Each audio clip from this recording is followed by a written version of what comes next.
Oh howdy all, grab yourself a drink, it is time for some PathOfExile discussion. Before the league started, the divination card The Fortunate was teased. As a divination card that drops divine orbs, it was always going to be a high profile card and something people would be very excited if they could farm, and it turns out that this is very much a farmable card. We can now definitively state that this is a tileset wide drop. This means that cramming extra monsters onto the map or using divination scarabs to juice up the number of divination cards a map drops, all of these will multiply your chances of getting the Fortunate.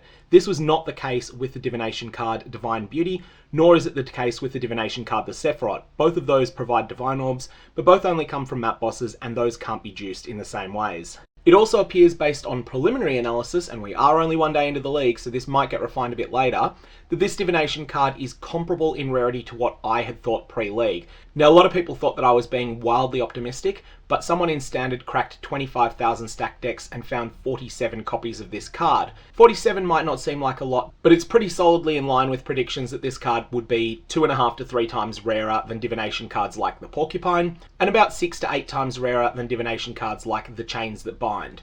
Note that this is drop chance, not stacked deck chance. So for example, Chains That Bind is only about 4 times as common as the Fortunate from stacked decks, not 8 times as common as it would be as a drop. So if you farmed those cards before, you'll have a bit of a sense as to how long it's going to take you to farm a set of the Fortunate. But the big thing here is that this drops in a very large number of maps, some of which are very good. It is now currently the lead hypothesis that this is governed by the tag sun_nature_area. Now players can't see tags in game, but there's something that's hidden in the game files that gets data mined before league launch every time, and I'll put a link down below to the map tags list. You can have a look at all of them.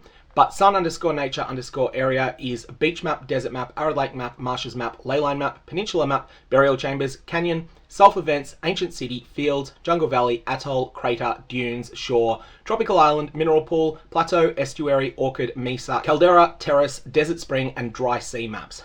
All of these.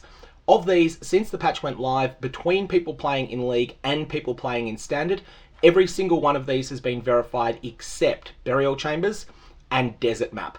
Those two are still open questions, but they're not something that matters if you're playing in the Ancestors League because those maps aren't available in the Ancestors League. But if you are playing in Standard and have some of those maps from previous leagues, the team that are updating the new POE wiki, i.e. POEwiki.net, which I'll link down in the description below, they would love any screenshot you've got of either this divination card dropping in burial chambers or desert, and if you've got a short clip of video footage, that would be even better.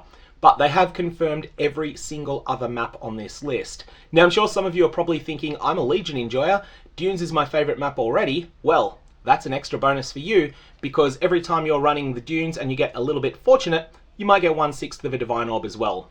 Anyways, that's all I've got on this. May your Val Orbs have interesting results, and I will see you around.